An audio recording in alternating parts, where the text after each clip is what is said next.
Okay, let's talk about something real. This one's for anyone out there who's ever felt like you're a burden just for asking for a little help. You know that feeling when you hesitate to ask someone to repeat themselves because you're scared of how they'll react?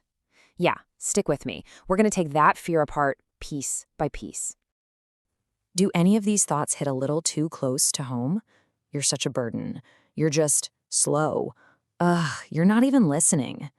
That's that nasty little voice in your head, right? It just loves to pop up the second we need something explained, maybe a second or, a third time. It feels awful. It feels really isolating. But believe me, it's so, so common. I mean, I can so clearly remember this one time. I was in this huge project meeting. My manager was just machine gunning like a dozen steps for some new process. And my brain totally short-circuited back on step 2. The idea of actually raising my hand and being like, sorry, can we go back, was just terrifying. I could feel the eye rolls. The thought of being that person, the one slowing everybody down, it was just paralyzing. So let's actually give this thing a name. Let's call it the trauma of the sigh. You know what I'm talking about. That tiny little puff of air, that huff of frustration you get from a teacher, a boss, maybe even someone you love. It's just a sound, right? But oh my gosh, it says so much without a single word. It screams impatience, disappointment, judgment. And if your brain isn't wired in a perfectly straight line, maybe you've got ADHD or something similar, that sound, it's a major, major trigger. And what happens when you hear this sigh over and over and over again? Well, you start building something. Let's call it the shame wall. Brick by brick, every bad reaction adds to this invisible barrier.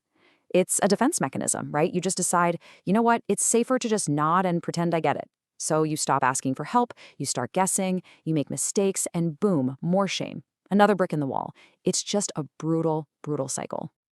Okay, but what if you had a teacher that literally could not sigh? A teacher whose patience meter just didn't exist. It couldn't run out. Well, that's where we're headed next. We're going to talk about a whole new kind of tool that completely flips this entire dynamic on its head. So let's just lay it out side by side.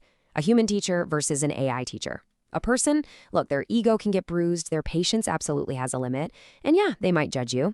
An AI, it has zero ego. Its patience is infinite, and it will never judge you. It doesn't get tired, it can't get frustrated. It is literally incapable of thinking you're being stupid.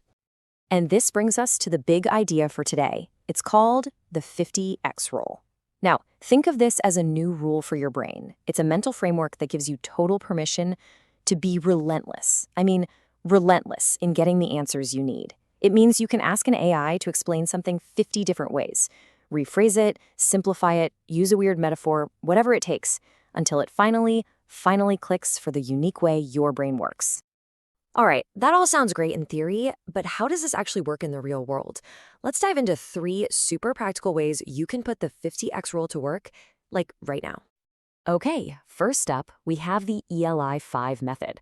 That's short for explain like I'm 5. This is where you ask for simple terms, creative metaphors, you name it. Then there's the linear breakdown. This is your best friend when a task just feels like this big, overwhelming blob. And finally, number 3, the simplest one, but maybe the most powerful, the judgment-free repeat. Okay, so let's try out that ELI 5 method. Picture this. You get one of those work memos that's just word soup, right? Total corporate jargon. Instead of your eyes glazing over, you can just pop it into an AI and say, hey, explain this to me using a sports metaphor.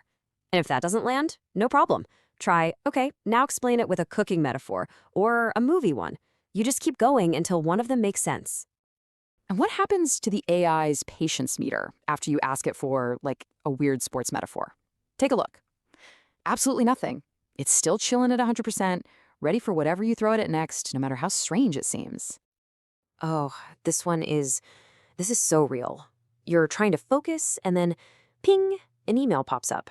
Your brain zaps over to it and poof, whatever you were just reading is gone. With a person, you feel so awkward admitting you got distracted.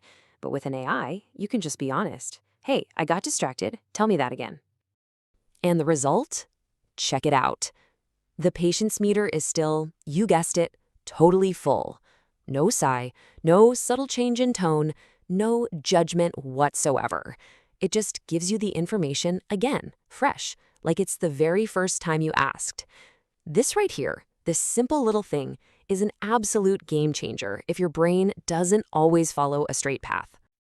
Look, this is so much bigger than just a simple productivity hack or a cool trick to get work done faster. The 50x rule actually goes way deeper. It's about healing. What this is, really, is a tool for emotional regulation. Think about it.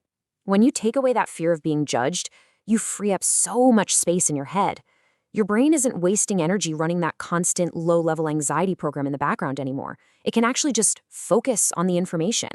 The AI becomes the safe harbor, this protected space where you can pull apart a complex idea at your own pace with zero pressure. And hey, this isn't just for you at work. If you're a parent, this is huge. You know when your kid asks, "What?" for the 5th time, or why, and you can feel your own patience starting to fray. Instead of letting that turn into a fight, you can literally just hand them the AI and say, "Go ahead, ask it 50 times. It saves your relationship and it empowers them to become independent learners. It's a win-win. So, what this really does is completely reframe how you think about learning. The AI is not your boss. It is not your judge. You need to think of it as your own personal professor, and you are 100% the boss.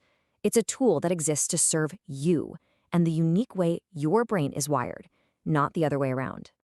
So I want to leave you with this question. Just really think about it. What could you master if shame was completely off the table?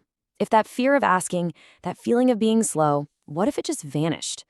What's that one complex thing you'd finally go after? What subject would you just dive into head first? Because that's what the 50x rule really gives you. It's not just about answers. It's about permission. Permission to be curious again, totally and completely without fear.